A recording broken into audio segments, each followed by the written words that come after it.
Welcome back to the Defenders and Disciples show. Today my guest is Dr. T.C. Fuller. Dr. Fuller is a former Army officer and retired special agent for the FBI with over 32 years of experience in federal law enforcement. He also worked as an interrogator at Guantanamo Bay during the global war on terrorism. TC has authored several books, including No Safe Alternative, Painting Over Rust, and his most recent work, Empathy for the Devil, which we discussed during the show. He also offers high-end security consulting and premier firearms training through his company, the Horus Group. And now I give you Dr. T.C. Fuller. Morning, Dr. Fuller. How are you doing today, sir? I'm well, sir. How are you? I'm doing outstanding. Thank you so much for coming on the show. My pleasure. Thank you so very much for having me. Yeah, this is going to be fun. Before we get started, I'm going to go through these icebreaker questions, and we'll go from there. Seems fair. Who's one person you'd want to have on your team during a zombie apocalypse or similar scenario? The zombie apocalypse. The invasion of the Canadian 13th Mongolian One-Hump Camel Brigade. Yes. You know, you sent me that list of questions to pick from, and it occurred to me that the guy at the top of that list, this right now as I sit here, is probably Rich Brown. Okay. Over at American Warrior Society. And that's not just because I get along real well with Rich.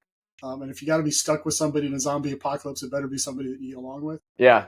But the man has an incredibly diverse and deep skill set.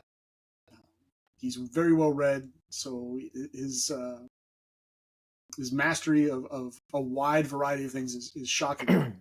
And plus, he's close enough to me that if I had to walk there, I could do it. 10 days.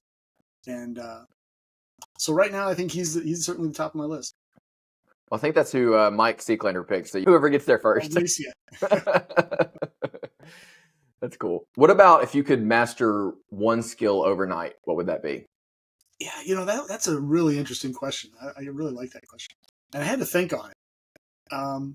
But right now, today, given the way of the world, it occurs to me that Mandarin would probably top that list. Now, I can get by in a few languages, French, German, Spanish, English, Arabic, but nothing in Mandarin or Cantonese. So I think Mandarin would probably be it for me.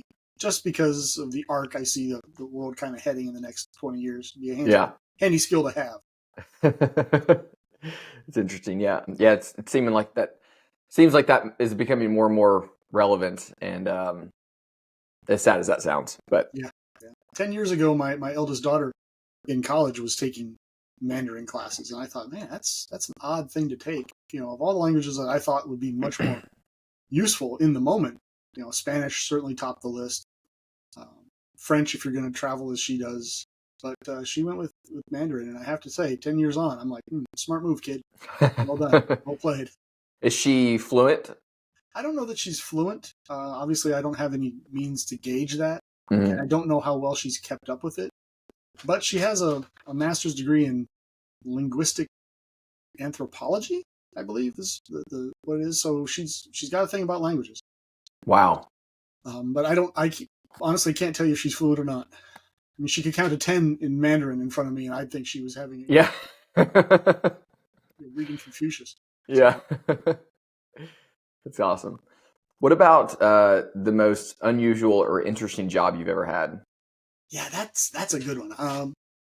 For me, I've had a couple. I've been really fortunate. For somebody that started working, I think I got my first W-2 when I was 15. And I worked straight through until I retired at age 50.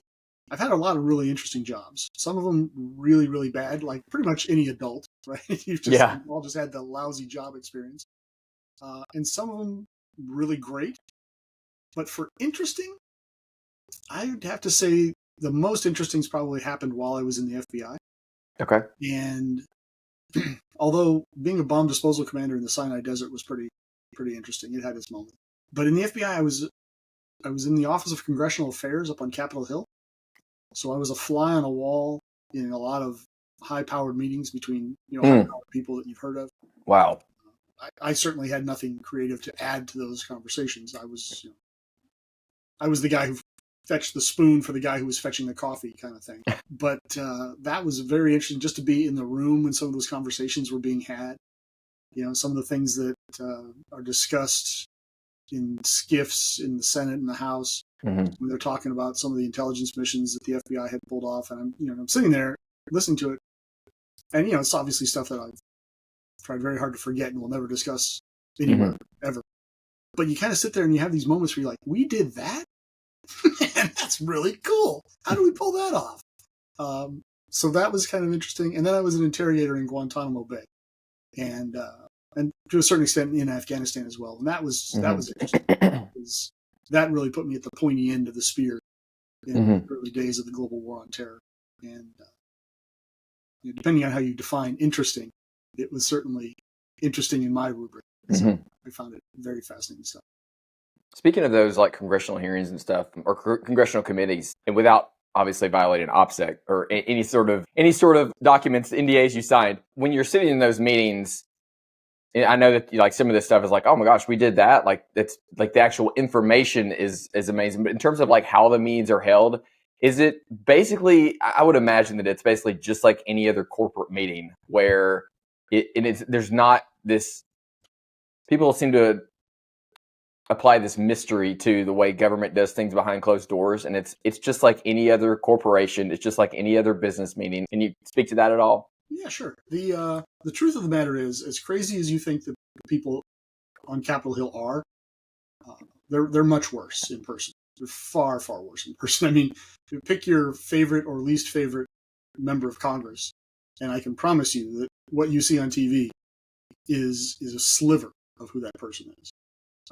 Dianne Feinstein, for example, was famous that she wouldn't let anybody that worked on her staff wear red because red had a gravitas that only she could truly carry. Wow. Women had to come to work with skirts of a certain length, and their hair had to be coiffed. Her word, not mine. Had to be done, and if it wasn't, you're going home, and you're not long for that job. And other members of Congress are just the same. I just pick her because it was the first one. But when you have these meetings, let's say that we have Senator Wright from North Dakota.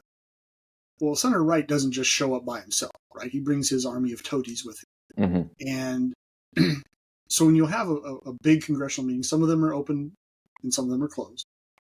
Obviously, a lot of the intel meetings are closed. And everybody in the room has to have a security clearance. But the members of Congress, the actual members of Congress, once they're put on those committees, they are blessed with the appropriate clearances. Right. Many of them can't pass a background check. I mean, there are members of Congress that are convicted criminals that have known associates that are in the Weather Underground or the Black Panthers or even worse organizations. And so they couldn't pass a security clearance. But because they're in Congress and they're on the Senate Intelligence Committee, poof, they get a security clearance. Yeah. And then we all scratch our heads and clutch our pearls when things leak. So when you show up at these meetings, depending on the size of the meeting and the level of security for the meeting, there may be 10 members of Congress there and 40 people in the room. The really interesting, and then it proceeds exactly like you said. It's a board meeting, and a lot of it's pontificating. Each member will get 5 minutes to talk, and especially when they're questioning somebody. And it's more of a, how great am I? Enough about me. What do you think about me?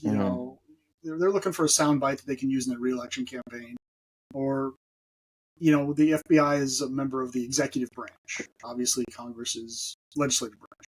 Well, depending on who is sitting in the chair in the White House, it may be a Democrat, it may be a Republican, you can expect the FBI to get beat up by the opposing party. So when Obama is president, the Republicans are going to beat up the FBI. Not because they necessarily disagree with the FBI, don't like the FBI, but because it's a way of punching the guy in the chair down the street. So you get a lot of that.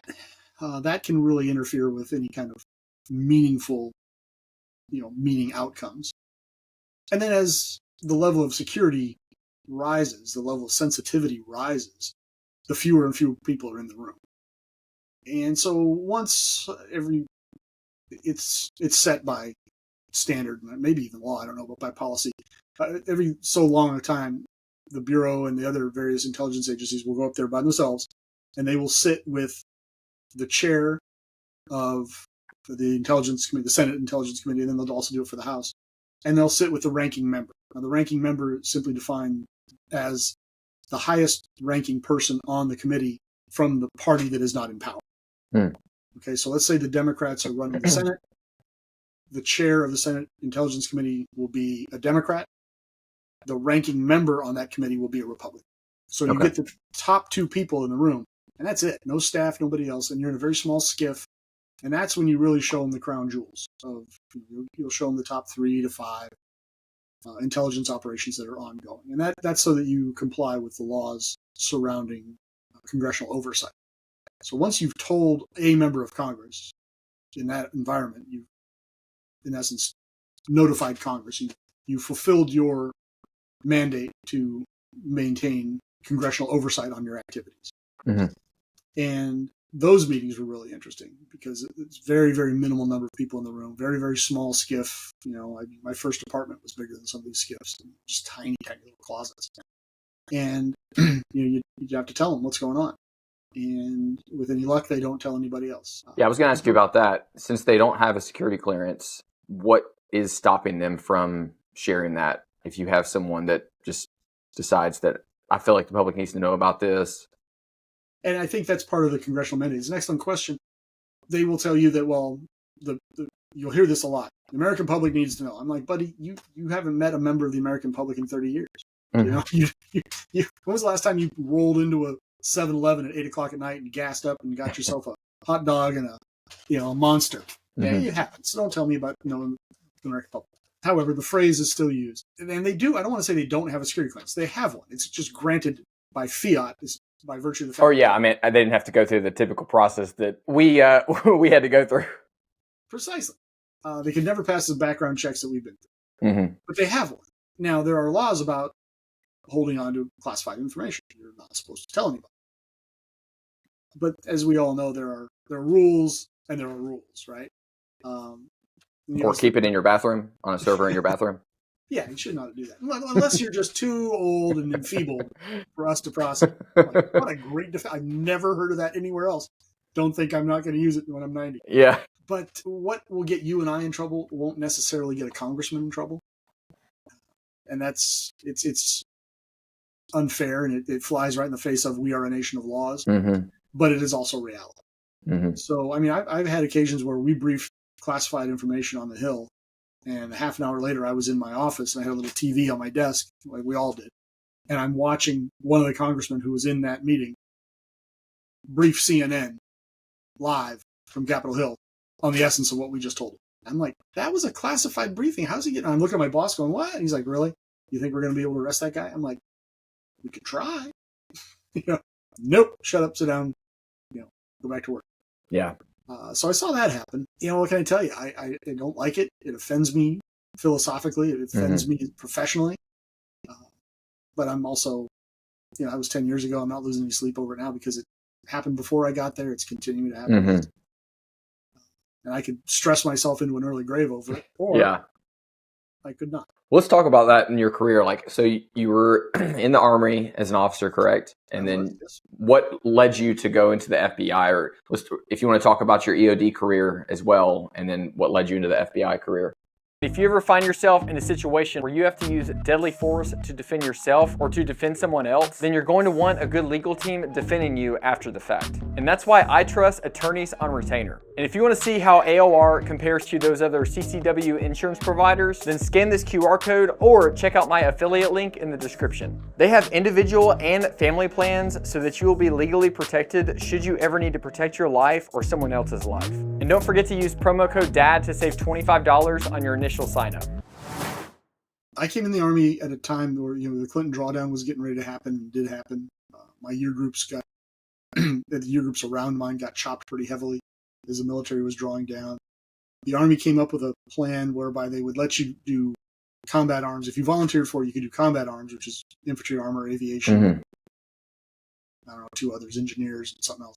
And then they would draft you over into a support branch. And I fell into that battle. So I was a grunt for several years, but they told me, hey, look, the day's coming when you're going to have to be an ordnance guy. And I didn't want to be an ordnance guy because 90% of the ordnance guys were what we call a wrench, right? They were mechanics. And I was one of those infantry guys that whenever my Bradley broke, I'd go down and yell at the mechanics, hey, fix my Bradley. The defense of Western Europe is dependent on my Bradley. You better get it fixed.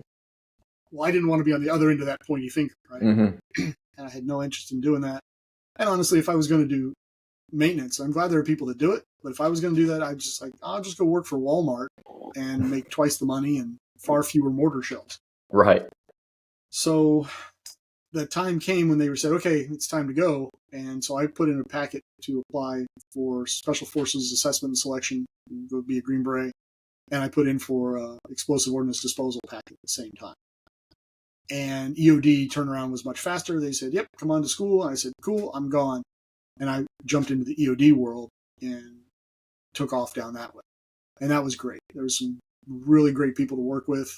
I'm still in touch with some of my soldiers from back in the day. Just a really great, intelligent crew that I really had a lot of fun working with. We had a real world mission. It had honest to God danger. So you didn't get to monkey around with the silly crap. You really had to concentrate on what you were doing. And I really enjoyed that and thrived in that. And I was humming right along. I got a couple of commands, which was a rarity back then. And all the signs were on the wall for further advancement. But I was also 5 years into being a dad, and I had been gone for 3 of them. And my little girl was getting used to Dad being gone and was asking me, so when are you leaving again, Dad? And that was starting to hurt. Yeah. And my wife at the time said, hey, this isn't going to work forever. So if this is the way you want to go forth, but don't expect me to be around that. Now, she didn't say it quite that calmly and reasonably, but you get the point. Yeah. And a friend of mine had gone into the FBI, and I'd known him since we'd been cadets in ROTC back in the day. He was really enjoying it. He was also from the San Francisco Bay Area, as I was. And he was applying, and then he got picked up and went. And I was commanding at Fort Bragg at the time. And he invited me to come up to his graduation, which was just up at Quantico, a few hours up the road. So I went, and I had already started an application process at that point, but I wasn't really sold on the idea. And once I went and talked to him, saw all the people that were there, I was like, man, this is like a cult. All these people are crazy happy about this. This is nuts. And I said, well, I'll keep applying, but I understand that they're going to hire adults. They're not going to hire me. They'll hire somebody that's a functioning adult member of society. But I also saw a pay chart at the time, and the pay was much better in the Bureau than it was I could expect. I was in the Army, I was post-Gulf War, but pre-9/11. So there was nothing really on the horizon. And a peacetime Army is an entirely different animal. And I'd had a taste early in my career with the wartime Army, and that was much better than the peacetime Army. So it was looking like it was going to be a pretty boring remainder of the career.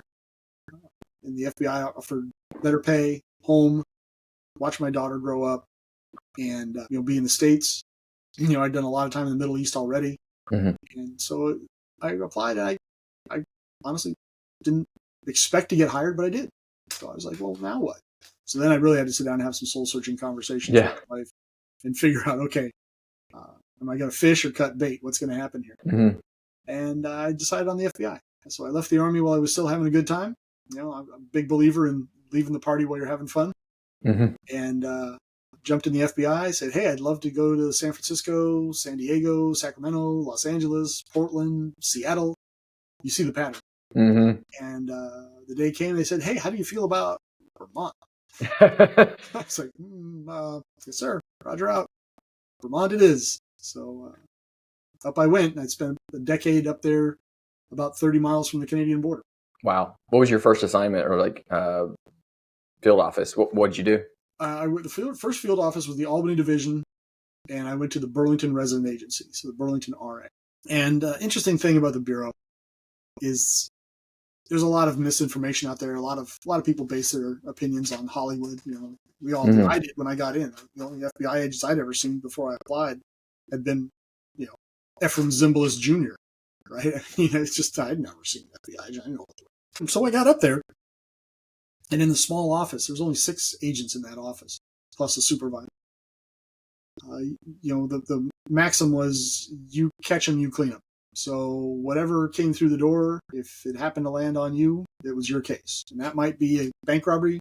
It might be a known intelligence agents from Cuba up here on vacation going skiing. It might be anything in between.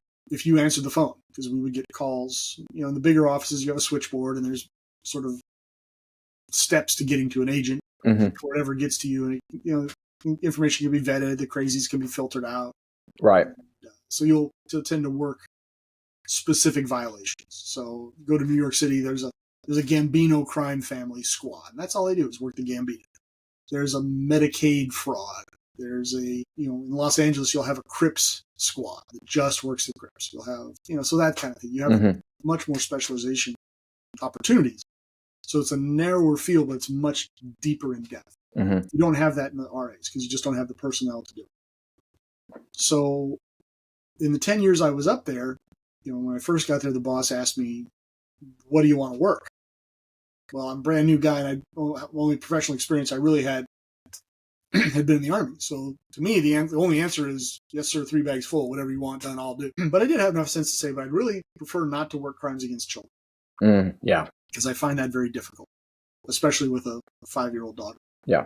And I spent the next 10 years working a lot of crimes against children. Oh, my gosh. I ended up being the crimes against children coordinator for the state of Vermont for most of that time. Now, I worked everything we had because, like I said, you catch them, you clean them. But if anybody else caught a child case, they would kick it over to me. And if I caught a really insanely detailed bank fraud case, for example, well, we had a accountant, the CPA on the squad that liked working those cases, so I would kick that over to him if he needed it. So, there was some cross-leveling. We had one guy that just really, really, really worked healthcare fraud real hard, so he tended to get all of those. Now, when I say all, probably 80, 90%. So other cases leaked out to other people. And that was true for all of us. I did that for a decade. And the good news about that is you get to put some really, really bad people into really dark places. Yeah. So that's satisfying. The downside is the victims. Yeah. I was never super enthusiastic about talking to victims. I mean, sometimes you simply had to. But to the extent I could, I would have the victims dealt with by Child Protective Services and people who were professionals in that arena. Both because you get better evidence out of them and because it was just too heartbreaking for me to sit down with a 7-year-old who wanted to show me on the anatomically correct doll where Uncle Bob touched him. That was very difficult to do. Yeah. Those are always the worst calls for me involving children.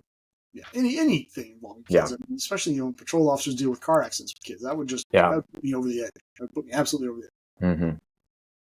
So we have, I don't know how many 3-letter agencies, and then be it in the IC and the intelligence community, and then also in like the law enforcement side, FBI, ATF, all those. Can you explain, what are your thoughts on, is it better to have more or is it better to have less? And then explain to the viewer listening, how is a case determined whether or not it's going to go to the FBI or the ATF? Because a lot of times there's a lot of overlap, right? There's firearms involved or there's drugs involved. So it's like, okay, does this go to the DEA? Does this go to the ATF? Can you talk about that a little bit and kind of maybe shed some light on the nuance and like how they distinguish that? And again, going back to is it better to have more or less? Yeah, the more or less question is, that's a good one. By having more agencies, you certainly heighten the potential for confusion. You heighten the potential for territorialism. You heighten those interagency quarrels, the ability for those things to happen. So that, and nobody really benefits from those kind of things except the bad guys. Right? That's who benefits from that. If you're with the local PD and I'm with the FBI and we don't get along, well, maybe you end up taking something at a local level that would be better addressed at the federal level. And maybe I simply ignore something at the federal level because it's a local matter. Or if you're with the Secret Service, I'm in local law enforcement, and we decide not to have comms on the day that the former president is speaking, It's a low threat environment. Why would we worry too much? Yeah. But you see my point, right? So you have multiple agencies responsible in that realm. The potential for dropped balls gets higher. The problem with a single monolithic agency is it's a single monolithic agency, right? It becomes very ponderous. It becomes very difficult to respond to breaking new ways of criminal behavior. It can be, if suddenly tomorrow the FBI was, rather than just the de facto national police force, was actually the national police force, you have one guy at the top of that. Personally, I think the FBI has a lot of power concentrated in a very small group of hands now. If you were to take that 30,000 man agency and turn it into a 250,000 man agency, the potential for misuse, potential for abuse, I think goes right through the ceiling. Yeah. It also becomes very difficult to manage, right? I mean, you were in a PD that had how many people? How many sworn in your PD? Just a few hundred. Okay, so let's just say for the sake of argument, 300. Of those 300, what's the percentage of bosses? From level sergeant on up. 25%. Not many. 15%. Yeah, maybe less than that. Yeah. So your span of control becomes an issue, right? If I've got to supervise 4 or 5 people, okay, I can probably do that. If I have to supervise 20, well, that becomes more difficult. And like with anything, 90% of my effort is going to go into 10% of the kids, right? There's always that 10% that's going to be the personnel problem. Right. Well, now expand that out into the hundreds of thousands of bodies. So I think it becomes really, really difficult to sort of internally police. You become very, very hidebound. You kind of start to hide behind your blue wall. It becomes very difficult to communicate, good and bad. So more agencies, fewer agencies, I don't know. I think there's strong arguments for either one. But I'll say this: when I was in D.C., there were 26 different law enforcement agencies with arrest authority inside the District of Columbia. 26. That's insane. That's nuts. In an area the size of what? The county I live in now? Yeah. My gosh, so 26. It's absolutely insanity. So you could be in a foot pursuit with somebody, and not me, of course, because feds don't chase people. The feds don't run. It panics the locals. But let's suppose that you're a patrol officer and you're in a foot pursuit, and the guy runs through the national park, runs across the Smithsonian Mall, dodges through, the Treasury building, some of these public access buildings. All of a sudden now, you've got criminal behavior transitioning 4 or 5 different agencies. Interesting. Yeah. Yeah. So that's not a good solution. So your question about that is it cuts to the heart of a singular problem that we have in the law enforcement in this country. Of course, it's also a country of 335 million people. It takes a bit to police that. Although we have shockingly few cops per capita in this country for a population the size that we have. You wouldn't know it to see the nightly news, but it's an amazingly well-behaved society that we're in. No, it is. Yeah. Percentage-wise. As far as moving a case into FBI hands, DEA hands, ATF hands, that can get pretty territorial at the boss level. And, when we're talking about SAC level people, the person who's in charge of an FBI field office, for example. The chiefs in the field office domain, and some of them get along with the FBI great. They're National Academy graduates. They love the FBI. Some of them, Boston PD comes to mind, hate the FBI. Absolutely despise the FBI. The first week or two I was in the Bureau took off a whole slew of cops in the New Orleans Police Department for corruption. There was a racketeering case, there was a RICO case, went all the way up to and including murder for hire. I mean, the PD was really out of control. Well, the guys who were left after that house cleaning by the feds probably not going to be real fondly inclined towards the FBI. Yeah.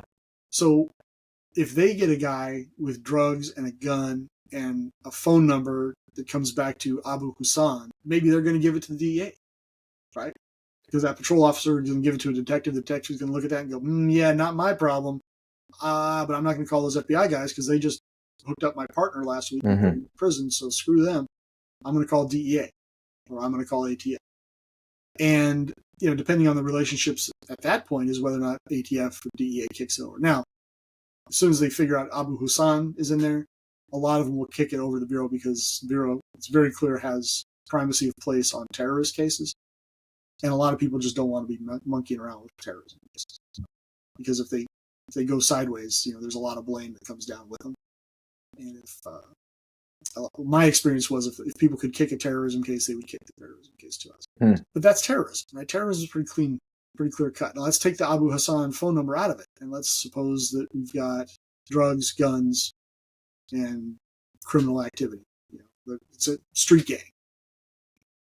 anybody can work that, right? The state police can come in and work it. The local PD can work it. ATF can come down and work it. DEA can come over and work it. And then it kind of boils down to, on the federal level, what the U.S. Attorney's Office is going to do. So in Vermont, for example, there wasn't a ton of dope when I was up there. There was some, but it wasn't like Miami, right? So you weren't getting 25 kilo loads rolling into the state every other day. Yeah. So if you had a case that involved drugs, the U.S. Attorney's Office would encourage you to give it to the DEA, so that the DEA could keep their stats up and make some arrests and go out and do some stuff and do DEA stuff. And if there were guns involved, maybe they would push to have it over to ATF. The nice thing in Vermont, when I was there, and I have no reason to believe it's not that way any longer, was at the worker bee level, we all got along great.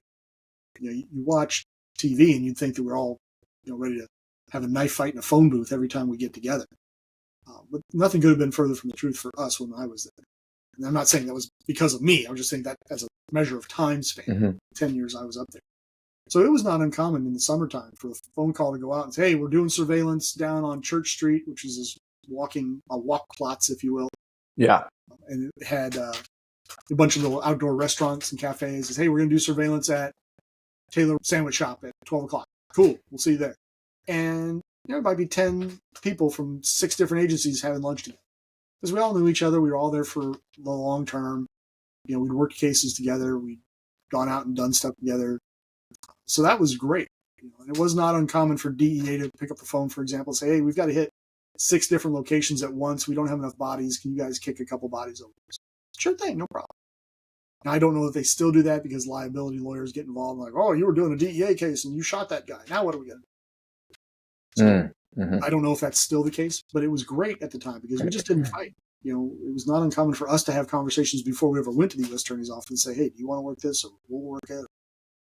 So that was nice. There will be law standards about some things, or policy standards about some things that the bosses tend to fight each other over because, of course, that all means stats and that all means promotions for them. And then there's the worker bee level. And a lot of that stuff just gets hashed out, at the worker bee level. And maybe you don't talk to the U.S. attorney about it, you talk to an assistant U.S. attorney. And, my buddy Taylor from the DEA and I and this AUSA that we both know and work with, we're all three going to sit down and go, hey, we got this case. We're working it jointly. How do you think we ought to go? What's the best way to tee you up for a successful prosecution? And he'll say this, that, or that. So it's not a real satisfying answer, but it's the truth. It's the best I'm going to be able to give you. And I'm sure it's in keeping with your own experiences. So most people understand that the ATF is dealing with typical alcohol, tobacco, firearms. Most of that energy seems to be put towards firearms. And then the DEA, obviously drugs. FBI, are they more general than any of the other agencies? Well, depending on how you define general. The FBI has, we had about 300, a little under 300 different violations that we investigated when I joined at the end of the 90s. They were up around 460, I think, by the time I had retired. So it's kind of an expanding mandate. And Congress has this I think it's a bad habit, but every time they decide, there's this new type of crime, it's got to be addressed. FBI, we're going to put this in your ballot. And the FBI then turns around and goes, okay, that's fine, but we're right straight out. We're going to need, if you want us to address that in every field office in the FBI, we have 56 field offices, we're going to need 300 more people to work this effectively nationwide. And that will cost an additional, $12 million a year or whatever. And so if you give us that money, we'll do it. And Congress goes, hey, here's your $12 million a year, but this is to fund 300 agents to work this specific project. Okay. So the FBI goes out and hires 300 more people. So their FSL, their staffing levels increase by 300, but now they've got to work that crime because that's what they're funded to work. And so you just get these layers of people that are doing that. And it was the weirdest thing because I was a salaried employee for 20 years.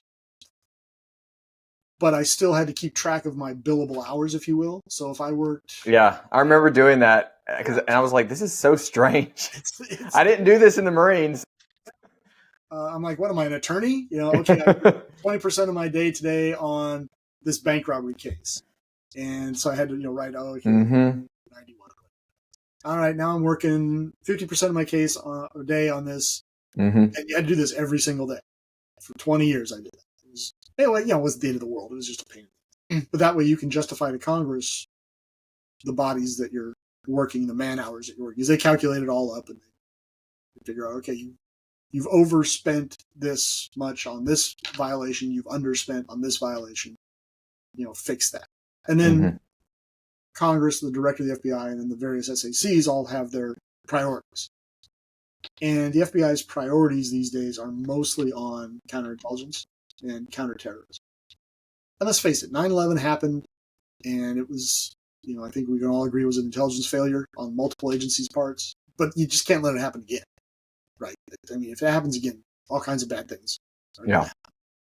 And so the Bureau really put down their load on a lot of things and dove headlong into the counterterrorism and counterintelligence. They've always had the counterintelligence piece. A lot of people think the FBI is just chasing bad guys and putting them in handcuffs. But that is half of the job. The other half of the job is counterintelligence. So we chase spies. But now we're chasing terrorists. And where do they fall? Criminals, spies. Some of them are funded by nation-state actors. I don't know. So that can be a little bit of a question mark. But either way, you got to take the guys off the bank robberies and have them start working. Yeah. In fairness, the Bureau got the mandate for bank robberies, 100 years ago. Nobody else could work.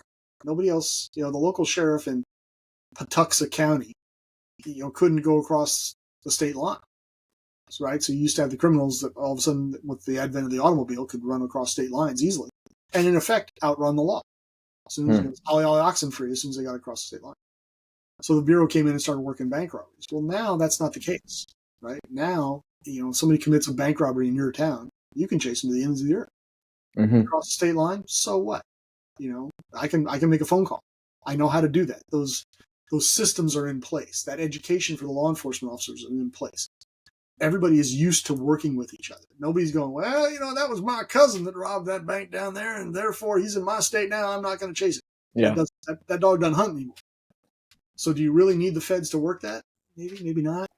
But the reality is we almost never do. So even within my career, by the time I was retiring, there were very few people that were still working violent crimes cases. It was still being worked, but only at a real macro level, real high level. And I was kind of a rarity of a guy who worked a bunch of bank robberies. Because since 9/11, that was really a dying art, if you will. Yeah. For better or for worse. Interesting. Yeah. I think that what you said about that layering definitely sheds a lot of light on some of the bureaucracy that most people don't realize that exists in these agencies. And it's the idea that at the end, at the end of the week, you could have like a staff meeting and be like, hey, you're spending too much time on crimes. You need to spend a little bit more of your hours throughout the week on counterterrorism because of politics, literally because of budgeting and agreements that they made. That's something I don't think most people realize that it goes on, and how as an agent you are just a cog in the wheel a lot of times. Yeah, you really are. That's pretty much everywhere almost, but yeah, that is really interesting to think about how it works like that. In fairness, as you become more experienced in the organization, you kind of get used to having to live in that world and deal with that bureaucratic nonsense. And, you understand intellectually, okay, look, like I was in Vermont, we had one guy who was funded 100% counterintelligence. We're in northern Vermont. You know how many spies come through northern Vermont? A lot of Canadian spies. Now, I will say this, spies do go skiing, right? So they do go hiking with their family. They do have time off. Yeah, they are real people. They are, yeah, oddly enough. But if we had a 100% effort on a bank robbery and every man on deck, right? Well, he would go. He couldn't just sit there and go, "No, bye, fellas." I mean, there's one case we had 6 agents in the office. 4 of them were on SWAT. I was new. He was old. We were the only 2 guys that weren't on SWAT. SWAT team was out of town. They were down in Binghamton or Utica or someplace. This guy robs a bank. Well, we got to respond because this was, 2000, 1999, something like that. Well, he's not a bank robbery guy, right? He's a counterintelligence guy. Yeah. Chasing the Mossad and the Chinese and the Russians. He doesn't. Fingerprints? I remember that from the academy. That was 15 years ago. So the 2 of us had to go out and work it. Now, how does he then, what we called Turk, right? It was time utilization record keeping. Didn't know I still remember that. So how did he Turk his day? Well, I don't know. I didn't ask, right? That was between him and the supervisor. So yeah, you got to jump through those hoops, but you get used to it and you figure out ways around workarounds. I mean, it's annoying that you have to figure out ways around it, work around it, but you do. Because that's just the reality. And I remember times when my boss would tell me, "Hey, look, you're working X too much, work Y," and I'm like, "Boss, I'd love to, but I work the cases you give me. So you're telling me not to do what you tell me to do, or you're telling me to lie on an official government document. Pick one." Yeah. Of course, he had many ways to voice his displeasure if I, didn't do what I was not told to do. Do you think a similar situation to what you were just talking about, where you have people that are not trained in whatever specialty it is they're being called to act in? I've been hearing a lot of reports from this Trump assassination attempt that seems to be the case, where you had agents or Secret Service agents that were not specifically trained in PSD that were assigned to that detail. Do you know anything about, or not, obviously, not inside information, but have you heard anything about that? And can you maybe give your opinion on some of that? I haven't heard anything specifically about that case, but I frankly have been kind of avoiding hearing specifics about that case. But I can speak a little bit about that as an outsider who had some experience dealing with the Secret Service, as a fellow professional, if you will. The Secret Service has a mandate to do their protection details, as everyone knows. So they protect the president, his family, the vice president, his family, specific visiting dignitaries. But most of the dignitary protection work falls under the Department of State. They have their own dignitary protection people, and they do the majority of that. So the Secret Service has a very specific mandate, of which I do not know the intimate details. So I'm not the guy to speak to. But one of their mandates is to protect former presidents, right? So Jimmy Carter, 4 years in office and then 40 years of protectee status, unless he gives it up. He can give that. But in addition to that, there's 2,500 Secret Service agents when I was in. I'm sure the number's gone up. But when they're not doing that, they have a mandate about currency and counterfeit. And they conduct investigations and work cases and put people in prison just like any other federal agency. Right. The problem comes in when an election year hits. Because as soon as keep in mind, I've been out for 8 years. The specifics of this may have changed. But as soon as you are running for president and you meet the threshold for federal matching funds, where the federal government is going to help fund your campaign to the tune of however much money you get in on your own, one of the perks of that is you now are considered a serious candidate and you get Secret Service protection. And for a lot of these guys, Secret Service protection is a status symbol, right? They don't really need it, but I'm a serious player because I've got these Secret Service guys. Obviously, President Trump needed it. Well, in an election year, everybody who meets that standard gets details. Well, those details have to come from somewhere. They're coming from the Secret Service. They're not coming off of the presidential detail, right? The president gets the A team, right? Those are the guys that are in there swinging all the time. The other folks get lesser tier agents, still dedicated, still well trained, not SEAL Team 6, right? They're just not. So my guess is President Trump's detail, he's not working with the presidential detail anymore. He's working with a former presidential detail. It's going to be smaller. It's going to be more streamlined. It's going to be less well-resourced. I've heard rumors that it was under-resourced to the tune that the people on the detail were screaming for additional help. I don't know if that's true or not. When they go out and they campaign places, there may be a situation where you have full-time guys assigned to them all the time who are then rounded out by agents that are within a state or two, and they say, hey, look, you're going to come up. President Trump is doing a whistle stop in XYZ, Pennsylvania. You need to come up, and for the next 5 days, you're going to be on that detail. Okay. So that's just part of being in the Secret Service. You pack your bag, you go up there, and, everybody's on the same playbook. Everybody went to the same, Glencoe. They all went through the Secret Service Academy. They all have a certain level of training. Right. But just like you always hear, every Marine is a rifleman. Yeah, they've all been trained that way. But if you're a rifleman and then 18 years later, you've spent all that time as a cook, yeah, maybe you're not at the same level as a guy who spent that same 18 years in the infantry. Yeah, skills are perishable. They're perishable. They rust. They get some dust on them. I don't know that happened in this case. If President Trump team had been rounded out by others, then I see a potential for miscommunication. Mm-hmm. The use of the locals in that case, that's pretty standard. It's very much an onion approach to protection. You've got the close people and the next level, the next level, the next level. When you got to a certain point, depending on geography and just staffing, you're going to need help. And so they push out that bubble, and at a certain point, it's just the local officers. And what they'll do is they'll tell a local commander, a local chief, local sheriff, hey, we're going to be here. We need 35 bodies. Mm-hmm. And that's based on the Secret Service's own rubric. And that guy will either pull them out of his own staffing, or if, small PD, most likely he's going to have to say, hey, we got this TDY opportunity to come down and work on, for these 5 days with President Trump's campaign. He's coming in to do a thing on this day. And people will volunteer, right? I mean, they'll do it for pay. They'll do it because they want to be near that particular presidential candidate, whatever. And they come in. So now you've got maybe 5 or 6 different agencies, maybe 10 agencies, maybe one. But there's attendant friction points in there. And they've got to communicate with the Secret Service. And in this case, I'm sure it was seen as a very low threat environment. It wasn't like they're going to Beirut, right? They're going to a rural county in Pennsylvania. Of course, in my head, having been in Vermont for 10 years, everybody in Vermont's got a deer rifle. I mean, frickin' everybody in Vermont's got a deer rifle.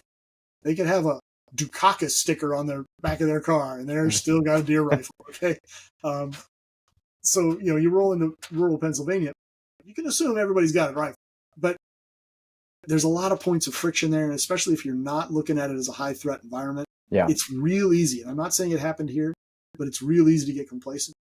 Mm-hmm. It's real easy to say, you know what, locals got that, we got this. Well, and the last time we had an attempted assassination was how many years ago? Yeah, well, I was. And people say it's like, oh, well, you shouldn't think. It's like there are so many things in your daily life that same thing applies. Like, when's the last time a wheel fell off an airplane flying over your head and like landed on someone's car? It's like I don't know. I'm sure it's happened at some, like, gear has fallen off of a plane, but I don't operate my day thinking. Actually, I take that back. Sometimes I have thought to myself, like, I wonder if something fell off that plane right now, like what at like 30,000 feet. But to your point, but there's a greater than zero chance, right? Yes. But there's so many things that it's more complex than just straight conspiracy, right? Could there be conspiratorial elements? I'm sure there can be, but it's not as Brad Thor as I think a lot of people would want it to be. Brad Thor, no. It's not. I love his novels, but it's not. Or as Alex Jones maybe would describe it as. I think that that's like something I want to talk to you next about is you mentioned stats in a previous, and I remember that term stats. Your arrest stats and all that type of stuff.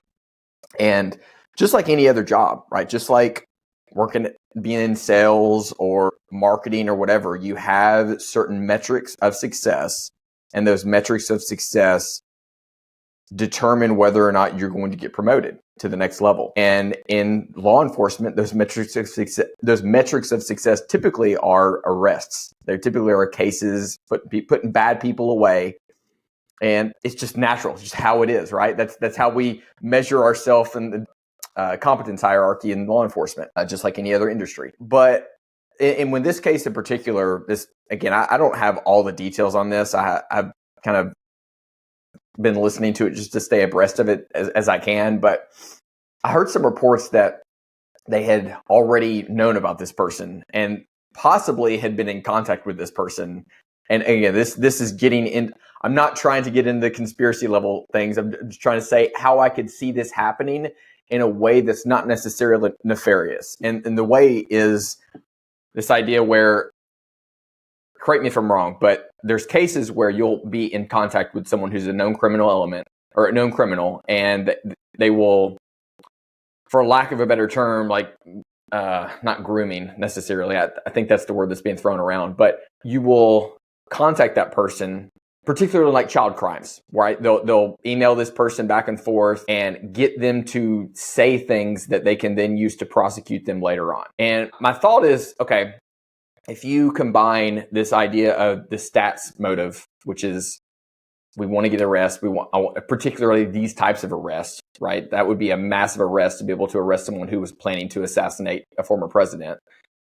And I don't know if they were contacting him or not, but let's say they were messaging this guy in some back forum or whatever. At what point do you go from just getting information on this person to that message you sent them? That was what tipped them over the edge, right? And I don't know how often that happens, but I can see the way the system is structured and the motives are structured that it could lend itself to that. And it not even be nefarious. It be, well, you have to contact this person to get information on what they're doing, and you have to earn their trust. And in order to earn someone's trust, you have to play a certain part and a certain role.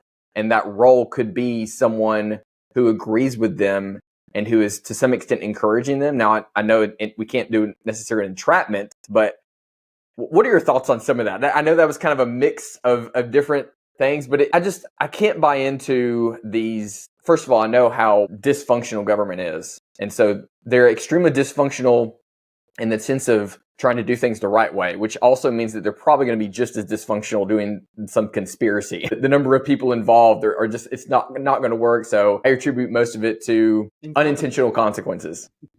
These devices reset your trigger after each shot so that you can dry fire just like you live fire in semi-auto. Plus, the Blackbeard fires a laser out of the bore so that you can track your shots and work on height over bore offset for close engagements. And the Blackbeard X uses an accelerometer to track and analyze the motion of your gun on their Mantis X app.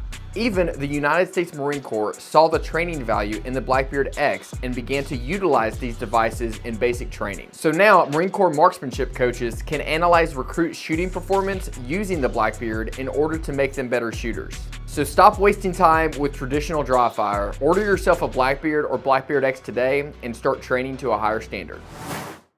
Yeah, I never attribute things to conspiracy that can be easily explained away by incompetence and ignorance. Yeah. Just because, Occam's razor dictates that it's probably the simplest thing, and the simplest thing is, probably someone screwed up. Error. As far as, getting people or pushing people over the edge, is it a sociological concern? Certainly. Is it a tactical level concern when I'm going out to talk to somebody?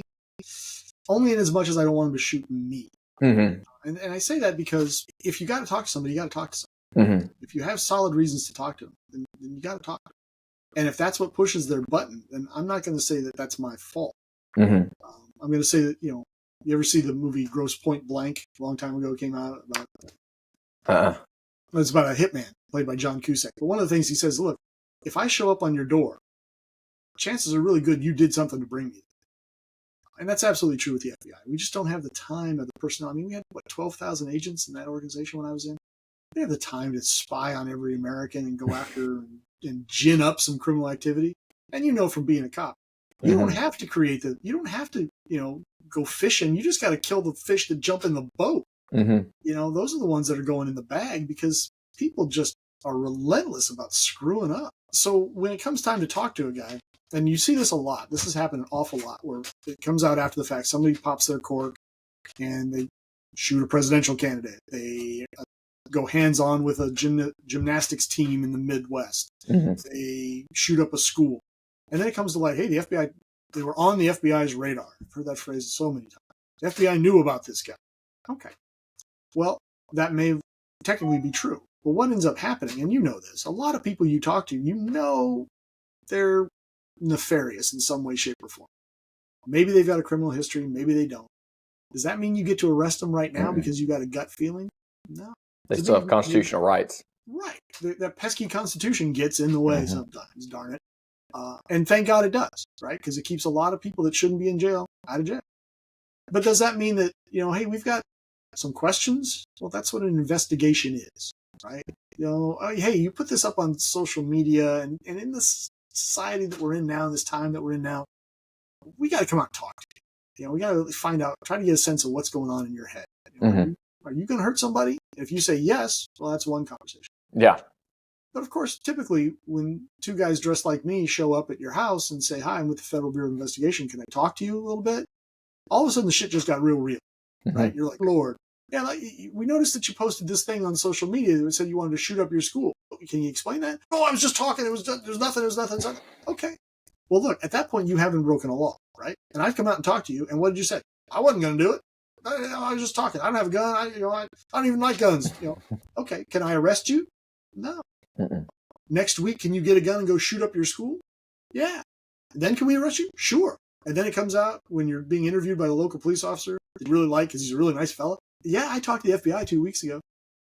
Well, what hits the media? Oh, the FBI talked to this guy 2 weeks before. He was on the FBI's radar. Yeah, he was on the FBI's radar. And it's absolutely true. But hey, folks, newsflash. Can't get arrested just because you said something stupid. Yeah. Right? Yeah. And it's very frustrating because I've gone out and talked to people and walked out of the interview talking to my partner going, that guy's going to kill himself or somebody else. Mm-hmm. No doubt in my mind it's going to happen. And then when it happens, you're all standing around going, well, there's nothing we can do. We sent the information. And a lot of times what I would do is I would send the extra information. I'd go the extra mile, contact the local psychological services folks. A lot of times the best way to go was talk to the local cops. Mm-hmm. Because the FBI simply doesn't have that kind of intimate relationship with social services that local officers will have. Because the local officers are always on the pointy end of that particular spear. Where, look, incarceration isn't necessarily the right answer for this guy. This guy needs to talk to somebody. Mm-hmm. This guy needs shelter. Or this guy needs food. This guy needs something that is not in the law enforcement ballot way. And so those local officers will oftentimes know who to call. Hey, I got this problem. Who do I call? Call Bob down at the local PD. Yeah, I got a guy. And you can do it that way. I've done that before. But I've also had people come in and talk to me on Friday that I knew needed help. And before they got help, went home and hung themselves. Yeah. That experience a couple times. So it's very frustrating because you want to do the right thing. You want to stop the crime, right? You want to help the guy that needs help.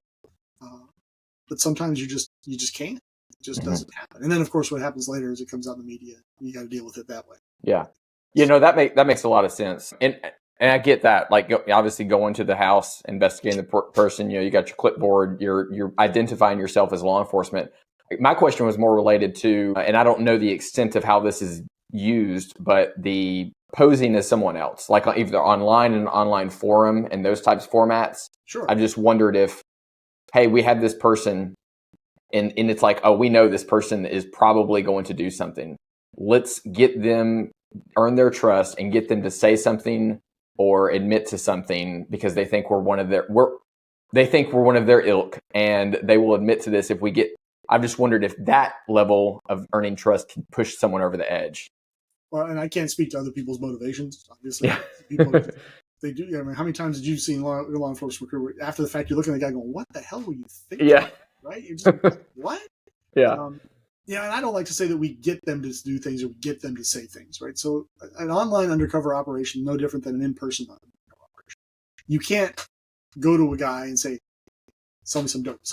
Hey, go get some dope and buy some dope. Please, I'll buy some dope. Go get me some dope. You can't pester someone into selling you dope.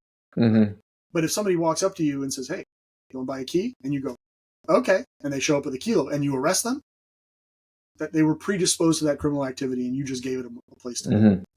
When it comes to online predation, there I have some experience with arresting those guys. And that literally is fishing out of the bottom of your boat. Because all you have to do is set up a profile that, hey, I'm a 11-year-old boy in a broken home, and I'm just looking for a friend.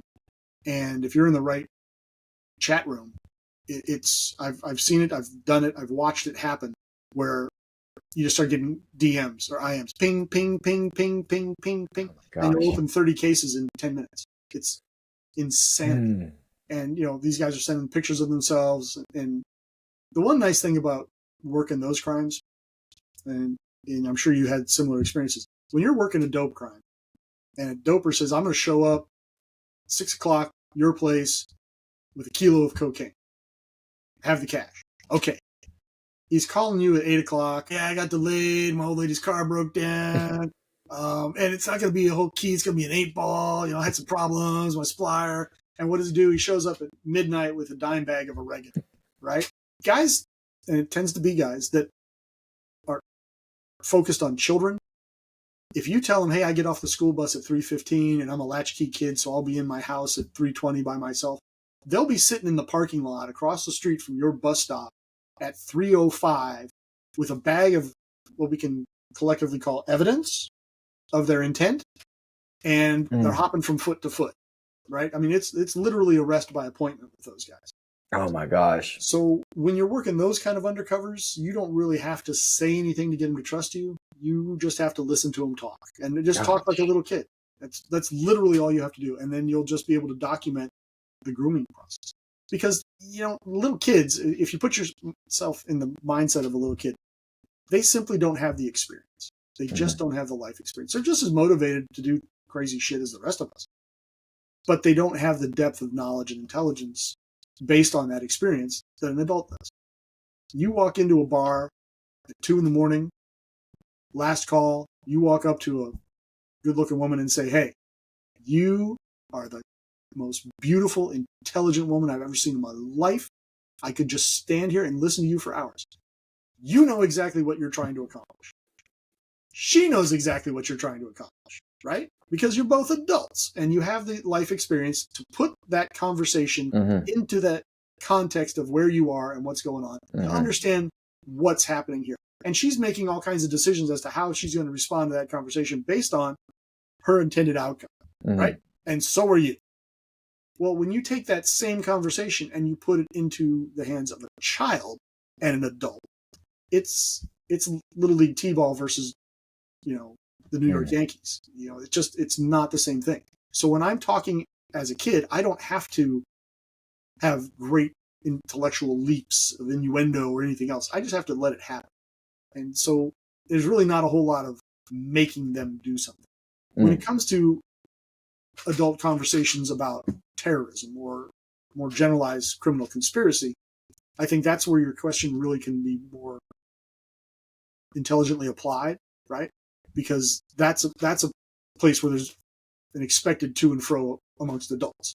And so that's why you have specially trained people that do undercover cases, right? Because they're not only trained in acting and thespianism, but they're trained in, hey, this is where the rules say you can go, and this is where the rules say you can't go. And if you go past that line, the whole case gets scrapped. And because that's obviously the penalty for overstepping, right? Fruit of the poisonous tree. Everything becomes a fruit of the poisonous tree. You got a Fourth Amendment issue, bye-bye. It all goes away. And no cop worth their salt wants their case to go away, right? If I'm on you, then I want to work it. Now, does that mean I'm going to make stuff up? No. And if you are making stuff up, do you need to get got? Yeah, you do. Am I going to lie? No. Am I going to try my level best to work this case within the bounds of law? Absolutely. Absolutely. And let's not forget, you don't get to arrest them, try them, and incarcerate them all on your own. Right? You're part of a system. So every day that you meet with that person as an undercover, whether it's online or in person, you're talking to your boss. Everything that you get from every conversation is going to be reviewed by you, your boss, and probably the prosecutor. Right. You're all going to make these decisions. You got to get a warrant in this process, or 2 or 5 or 10. Everything you've got has got to go in front of that judge. Maybe you're putting it in front of a grand jury now. So now there's 10, 20, 30 people sitting on that grand jury that have to agree with you that there's at least probable cause to take this to trial. And if some point in there you develop information that says, nope, not a crime, then you're supposed to get off the train. It may be frustrating, may be aggravating, because you're like, you know what, this guy's dirty. He's just not dirty this time. Well, then you got to go get him another time, because you can't get him this time. But by the time you actually go put bracelets on something, especially at the federal level, there's a whole lot of people that have had their fingers on that pot.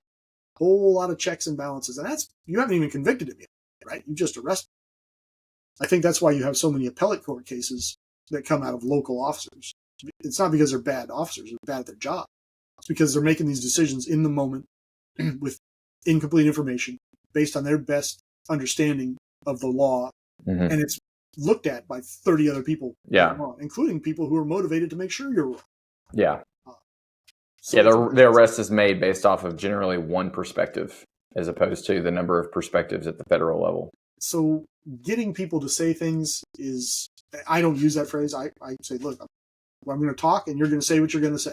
And I'm going to say what I'm going to say, and all of it's going to be open for scrutiny after the fact. And your attorney's going to put me on the stand, and I'm going to have notes. I'm going to have my FD 302 that memorializes that every single meeting we've had. And then the jury's going to decide. what the facts were, and then the judge is going to decide what an appropriate disposition of the case is. Mm-hmm. I was never one to get really emotionally involved about my cases. I mean, don't get me wrong, especially those kid cases, a lot of them pissed me off. Yeah. A lot of them really pissed me off. But in my head, the best way to get vengeance for that kid was to coldly go about my job and do what I could, because the federal penalties were just so draconian. Mm-hmm. They were just vicious. And the best thing I could do is not let my emotions screw up that investigation, and do it lawfully and do it legally so that it met the scrutiny, with its head held high. And then you're going to end up where you need to be. It's my opinion. Yeah. What years did you work for the FBI? I joined in 97 and I retired the last day of 17. Okay. Going back to the question on like conspiracy, complacency, corruption type thing, like obviously the FBI has been in the news a lot recently, particularly as it relates to lawfare and partisanship. Can you speak to that? Do you think that, I mean, obviously there's, depending on what news agency you watch, like they're going to have their own spin, and there's like truth and then there's the truth. Can you speak to that a little bit and say, like, have you noticed a change since back when you started to now? Is it more politicized? Is that whole lawfare thing, is there credence to that? I think that we, as a society, absolutely have to be aware of that potential, and we have to make sure it doesn't happen. Because look, the FBI is one of dozens of federal agencies, and I can speak to the FBI. It's got way too much power to be allowed to be a political tool. Mm-hmm. It just can't. It can't happen. It cannot happen, because if it does, you end up with a Gestapo. And I feel like the Nazi equivalency is way overused in sort of general conversation. Yeah. Look at any tyrannical government in history. Every one of them has had their secret police, has had their unfettered law enforcement organization. And, the Nazis, everything they did was legal. Mm-hmm. Right? They were very, very diligent about passing laws and then enforcing them. Yep. They didn't just capriciously go out and do things. They passed capricious laws, but once they were on the books, then their police force could legitimately go out and do stuff. I think we need to be very, very careful about allowing any law enforcement agency to get off the reservation in that way, to politicizing any law enforcement agency. I think when you had accusation that the IRS was being weaponized, I think it needed to be aired out, right? There's no disinfectant like daylight. Mm-hmm. If that's the suggestion, then you need to start dragging people in front of Congress, and if need be, dragging them into courtrooms and Mm-hmm. hammering that out. Because you cannot operate as a law enforcement agency in this country at any level without the trust of those you are policing. Mm-hmm. You just can't. And you know that. The local PD, you couldn't operate if the locals didn't like you.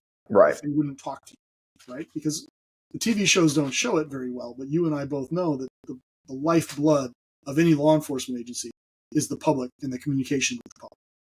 And that only happens if they trust you. So you cannot lose that trust. Mm-hmm.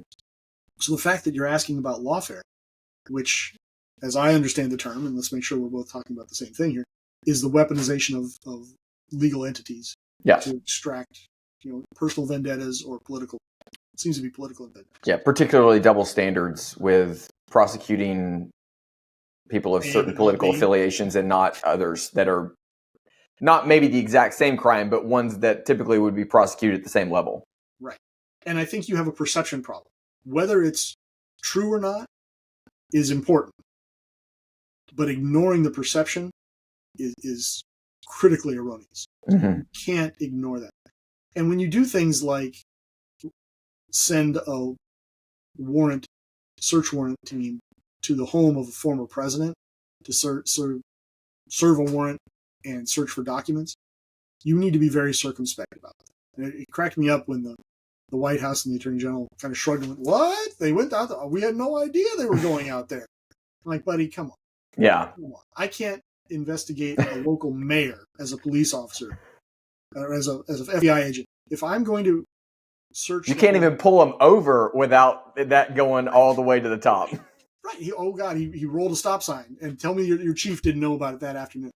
Okay, if I'm going into the home of a local police chief or a local mayor, it's going to go all the way up to department. Mm-hmm.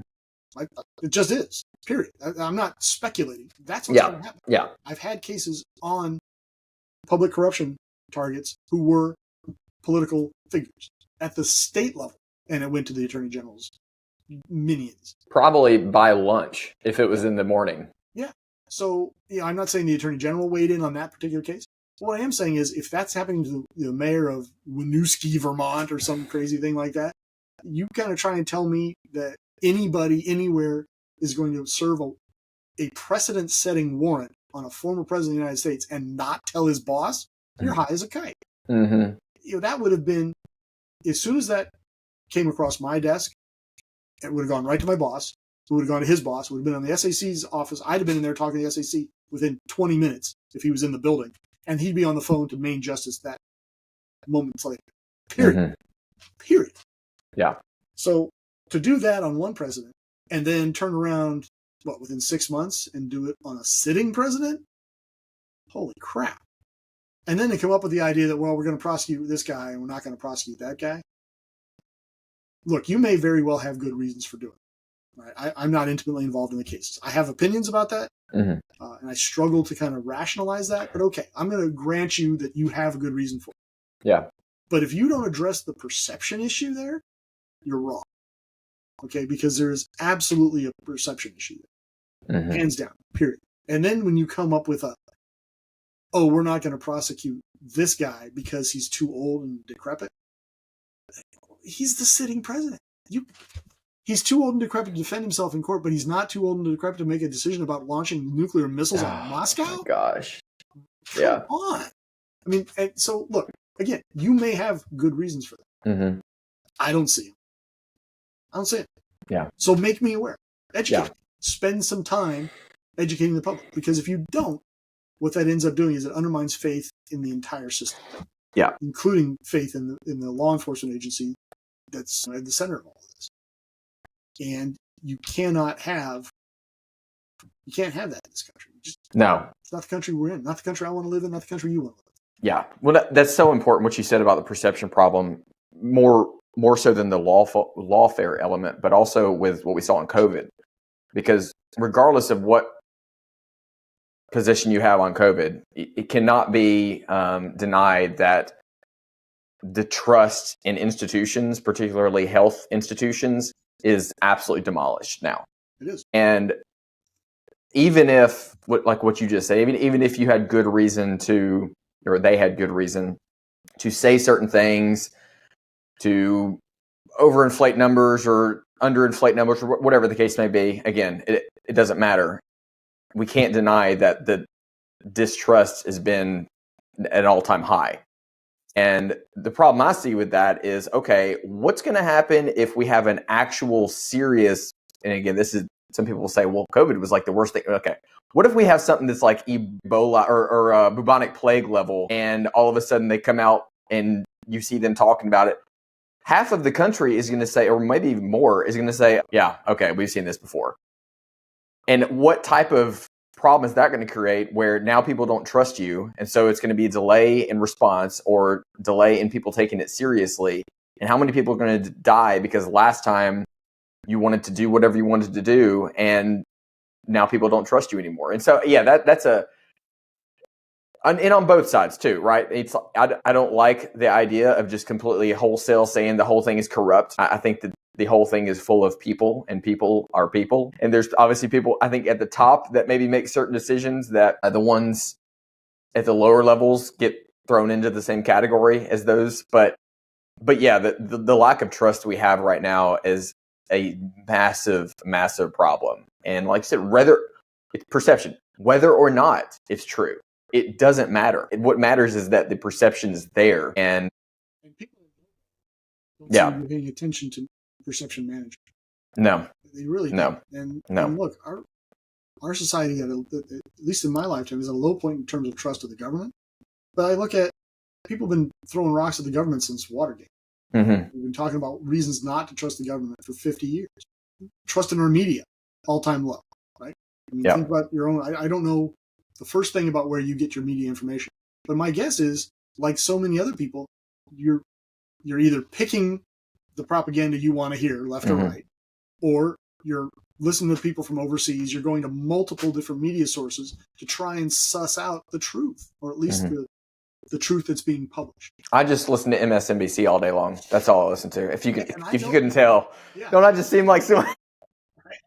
I know people that say, "Look, I'm watching CNN, and that's all they watch," or "I'm watching Fox, and that's all they watch." Mm-hmm. Yeah. But most of us at this point are just like, "Look, either side is unmitigated propaganda." Yeah. So pick the propaganda you want to hear. Yeah. Or in my case, I just watch SpongeBob. It's about this. I mean, there's real trust issues. There's real problems there. And if I'm a nation state actor with ill intent towards the United States, maybe I've been funding this for 50 years. Because we do that to other countries, right? We want to undermine another country. Well, that's what we do. We fund the opposition. We pump money into the opposing viewpoints on their network, their media network. So we build a radio station just over the border in the country next door that broadcasts propaganda into that nation. I mean, we do the same thing. So there's no reason to expect that, the CCP or the Russians or the North Koreans or the Iranians aren't doing the exact same thing to us, just pumping the money in here. But it's working. It's working. I look at this upcoming election, for example, and I try to figure out how we get through it without violence on the other end. And I don't know that we can.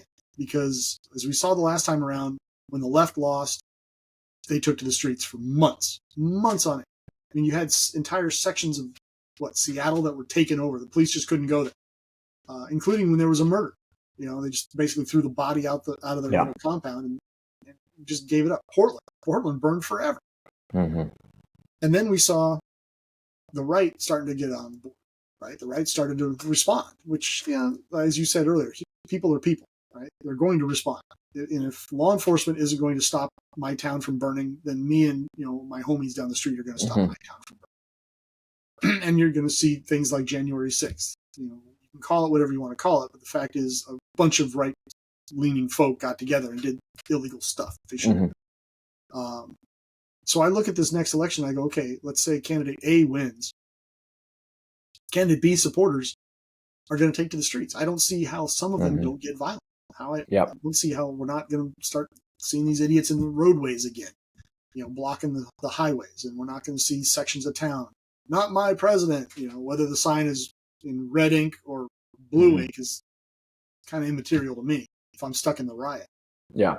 I just don't see which side wins in this election that doesn't result in the other side rioting. And that's not the country we want to live in. That's not the nation that most of us grew up in. But that's what we've had for the last decade. And I don't see how we get out of it. And I don't see the next election down the pipe, in 4 years, how we don't get closer to having on one side an honest-to-God, unrepentant communist, and on the other side an honest-to-God, unrepentant Nazi, nationalist, socialist. I see us going in those two directions. I see foreign nations with plenty of opportunity to encourage that behavior. Because they can't beat us in the field.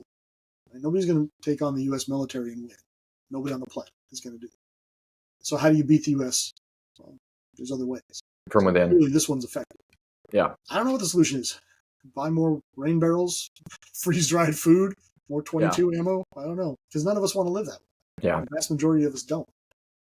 But what choice are we being given here?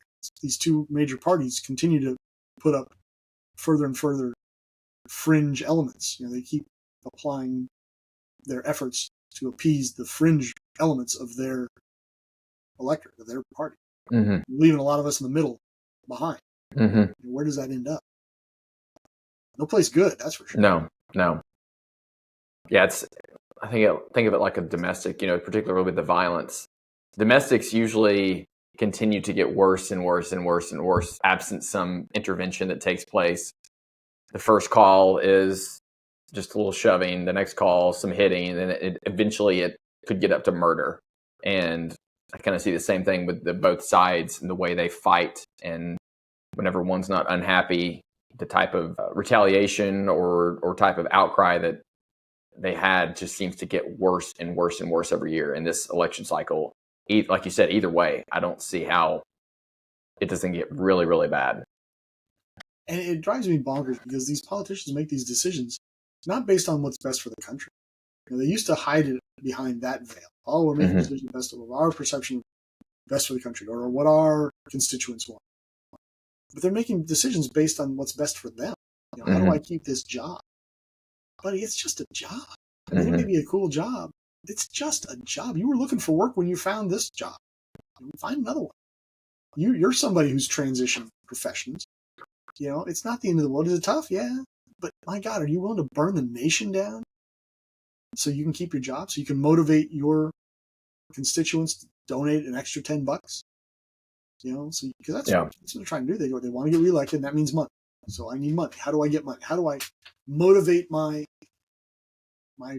constituents? Well, scare tactic seems to be the chosen approach, and it works. I'm sure your viewers have the same experience I do. Every time I get an envelope that says NRA on the front, it's sky is falling inside the envelope, right? Oh my God, we're in the fight of our lives.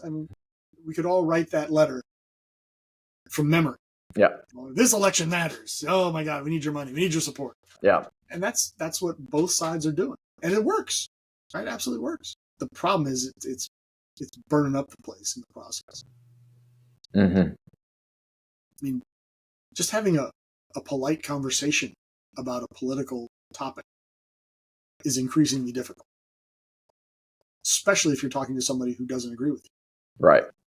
I mean, it's really, really hard. Now, when I was a kid, you didn't talk about politics, religion, or your wives in front of people. Right? That was just polite company. That's not what you do. Right? You used to go, you'd vote, and you got on with your life. That was it. Yeah. Not anymore. Well, as soon as they find out you're voting for A, or you're voting for B, or you're one of them, one of those people. And now, you're not invited back to Thanksgiving dinner next year, right? Yeah. You voted for the wrong person. Yeah. We got to come back from that edge. We got to back off of that. Funny enough, I actually think it's harder to have conversations with people who maybe you agree with on more things, like maybe say you vote for candidate A and that other person votes for candidate A, but they believe in maybe certain conspiracies that you think are complete BS. And have maybe more of a nuanced reason, at least try to have more of a nuanced reasoned conversation about it. It's like that. I feel like that's almost more difficult than it is just to have a conversation with someone that's just on an opposite side who is at least like, okay, we can talk about this. And you're wrong, I don't know. I'm right, but we'll move forward. Yeah, but the moment you start saying stuff that makes that person think like, oh, maybe you're not in my tribe. Maybe you're not Democrat enough. You're not Republican enough. Yeah, those conversations almost are more difficult. But yeah, they can be. You're right. And how did we get to this extremist point? I mean, how do we get where comedians are holding up effigies of the president or a presidential candidate's head chopped off, covered in blood? Yeah, how do we? Oh yeah, I forgot about that. Yeah. I mean, how? How do we get to the point where politicians are standing out in front of courthouses screaming for the conviction of the person on the inside? And if he's not convicted, they're in Wisconsin, we're going to burn this place down. I'm like, aren't you from California? What are you doing? What the hell are you doing, lady? Yeah. And I'm just picking on those particular incidents because they come to mind, but both sides are guilty of this. I don't want to sound like I'm being, sparing one side the rod. Although, if I had to say, I'll say it. It seems like one side is more verbose when it comes to calling out for violence than the other side. Yeah, and that may well be a good thing, because I think if I looked at both sides, the side that isn't talking as much smack is probably the more dangerous of the two. And the more armed. Yeah, it's probably a little bit more heavily armed. Yeah. Probably a lot more people that have real experience with violence on that side of the fence.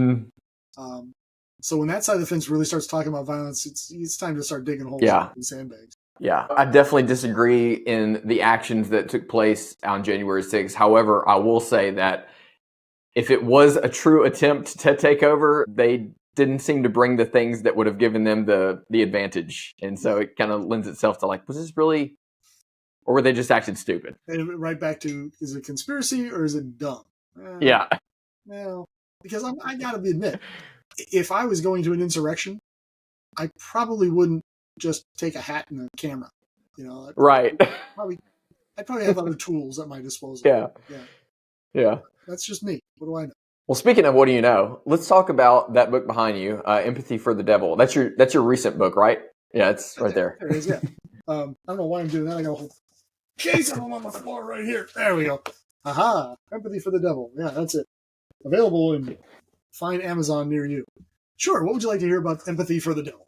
What were your motivations to write it, and can you briefly give a synopsis of what it talks about? Have an idea, but for the viewer. Well, while I was in the FBI, I had an opportunity to go to Guantanamo Bay and serve as an interrogator in the early days of the GWAT, the Global War on Terror.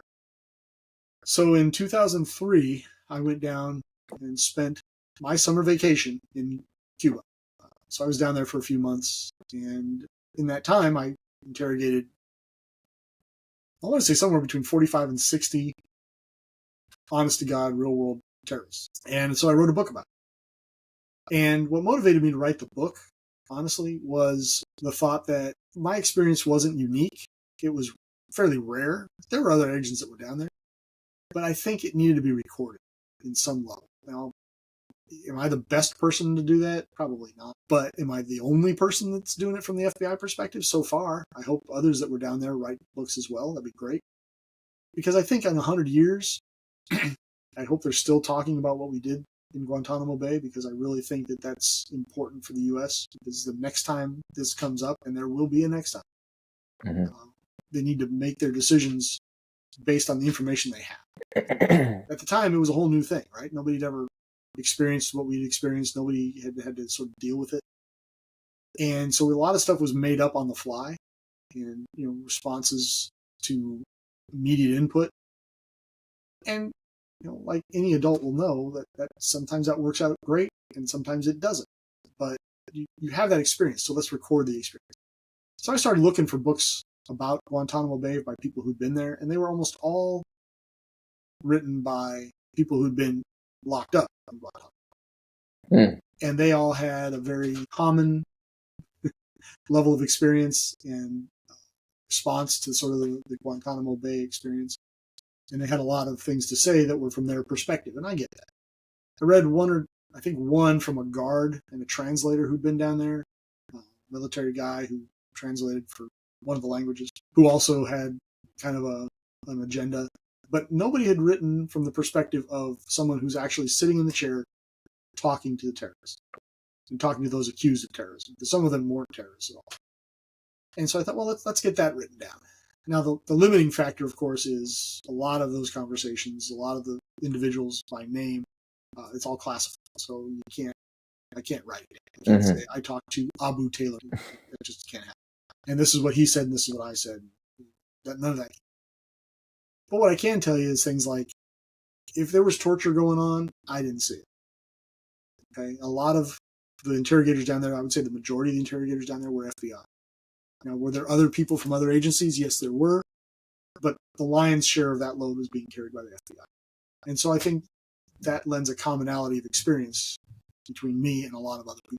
And I think that needs to be recorded. And, Rich Brown put it really well. He said that he would love to read a memoir from somebody who was a guard at Andersonville in the Civil War, that was watching the prisoners at Andersonville. And that just doesn't exist. And so as a historian, he's like, I'd really like it. I would like to read that. So it occurred to me, I was like, you know what? I'm going to write that and, throw it out there and see what happens. And that's why I wrote it. That was my motivation to write. And what I did was I took my journal that I kept at the time. I kept a diary while I was there. And I translated it into it. Now, it's a lot of, I think it really makes the point that, it was time to make the donuts, right? It was very get up in the morning, do some PT, have some breakfast, do some reading, drive out, pick up my translator, drive out to the compound, make my way through the security, sit down, and talk to a guy. And maybe he talks to me, maybe he doesn't. And then go to lunch, come back in the afternoon, go home, come back the next day. In that regard, it was factory work. Yeah. Which, to your earlier point, a lot of people don't think of it in those terms. You think of all kinds of other stuff, depending on... Zero Dark 30. Yeah. Most people go to that. Wet phone books and waterboarding people. Yeah. And that just didn't happen. I mean, at least not in my presence. And I'll tell you why. It was still early enough in the GWAT when I went down there that people were still angry. You remember what that was like. I mean, you were probably pretty young then, but you still remember. You're old enough to remember.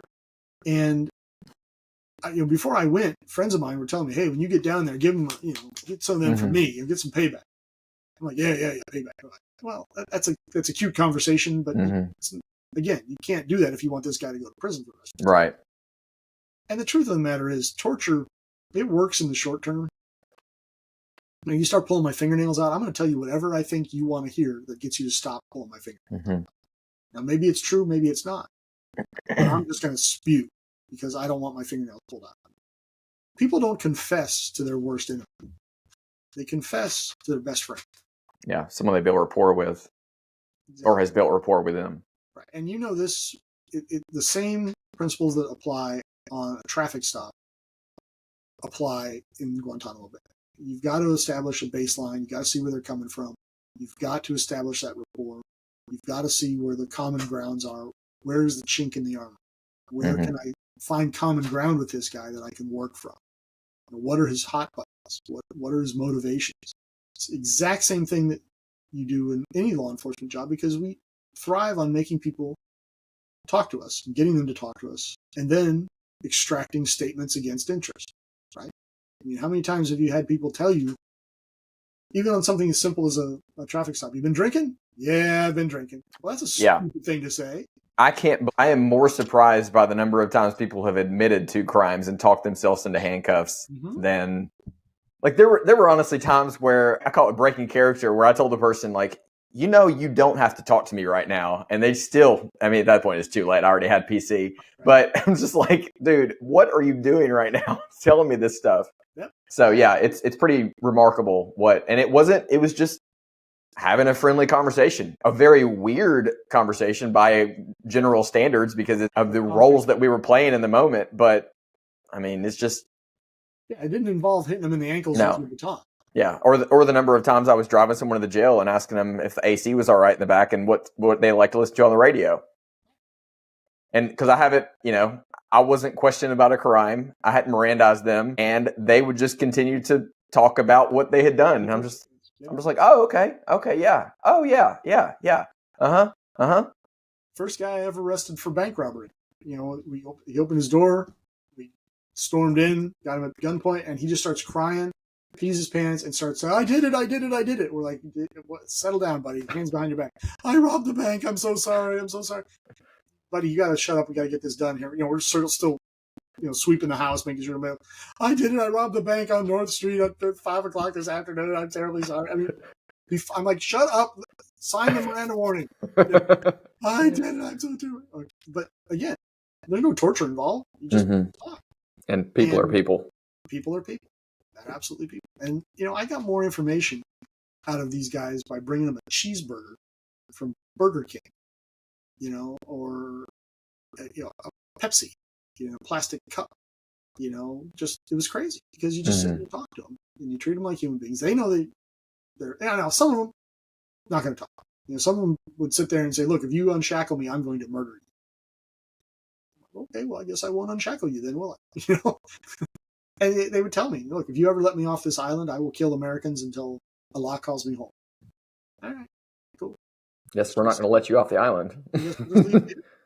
Sounds good to me. Yeah. So in my case, at least, we didn't have to threaten them. I mean, the closest to a threat I ever got with any of those guys, and I talk about it in the book, say, look, you don't have to talk to me. You can sit here, and that's fine. And I'll send you back to your cell. And maybe I'll come and see you next week. And you don't have to talk to me then. And that's fine. And then I won't come and see you for a month. And if you don't talk to me then, well, maybe I won't come back for 6 months. And same thing, I won't come back for a year. And then 5 years. Because eventually I'm just going to stop coming back. And then I'm going to go home. And I'm going to see my 5 sons. I was told I had 5 sons. I have a son. And I didn't have any sons at that time. But, hey, 5 sons. Yeah. And I said, and I will forget about you. I will retire. I will grow old in the bosom of my family, and I will someday die. And you'll still be here. And some other man is sleeping with your wife, and your children are calling some other man father, and you will still be sitting here. He says, and then you'll grow old, and you'll need dialysis, chemotherapy, open heart surgery. I said, the United States is going to pay for all of that if we can extend your miserable life just one more day. That's what we're going to do. And you're going to sit here and rot. And long after you are forgotten, and this entire war is over and forgotten, you will still be. Or you can talk to me. Either way, I'm out of here in about an hour, and I'm going to go have lunch. And you're going to go back to your stuff. And it was amazing, the number of guys that maybe it didn't work right then. A week later, they're like, hey, can I talk to you? Yeah. So, you didn't have to sell it. It sold itself. Yeah. Do you have any, I mean, without obviously giving away the whole book, but do you have any interesting vignettes from the book that you could share? Yeah, I mean, right off the bat, the first guy that I talk about in the book was a warlord. And, a real deal, honest to God, no shit warlord. And I was the first guy to get a crack at it. It was so funny. I liken it in the book to Eddie Murphy in the movie Coming to America when he's trying to sit on a swing. He's trying to sit in an imperious fashion, but he's got a belly band on, his hands are shackled, his feet are shackled, and he's on this wobbly three-legged stool that I put in there. But he's trying very hard to take charge in the room, even in that set of circumstances. With his freshly shaved head and his orange jumpsuit. And, he really was trying to take over. He was trying to take charge of the interview. And I was like, wow, this guy. And then, I had to realize, look, he's in his mid-40s, early 50s at that point. This is a guy who thrived in Afghanistan since the Russians showed up in '79.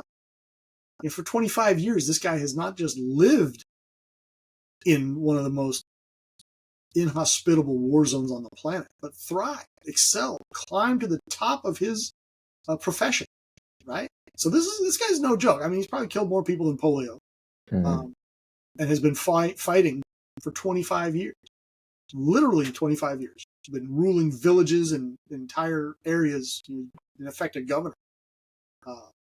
So within his bailiwick, he was the man. The problem that he didn't seem to understand was he was no longer in his bailiwick. Yeah. So things had changed. Not on the home field anymore, pal.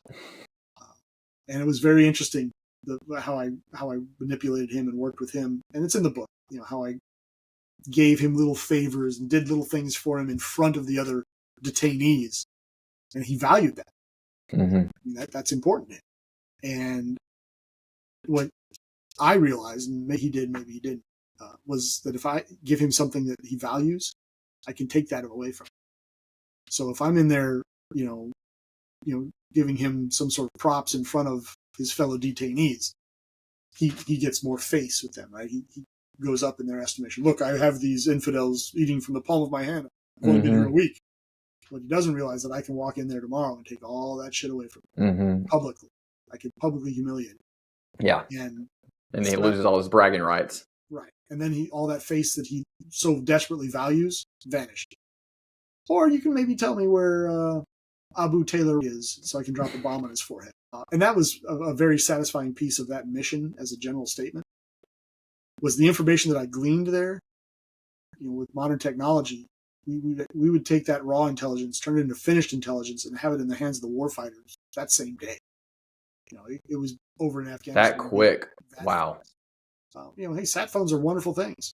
So you could literally get information from these guys, vet it, run it through the entire processing spiel, and have finished intelligence to provide warfighters within hours. And we did. And it was great. Because then we would get feedbacks like, hey, yeah, we found that guy. You told us he was going to be in the third cave on the left, and we went to the third cave on the left, and there he was. Cool. So it was very satisfying in that regard. And I really was happy with the results there. And so, that's what the book's about. Awesome. Well, guys, go check it out. Dr. Fuller, this has been great. Real quick, where can people find you?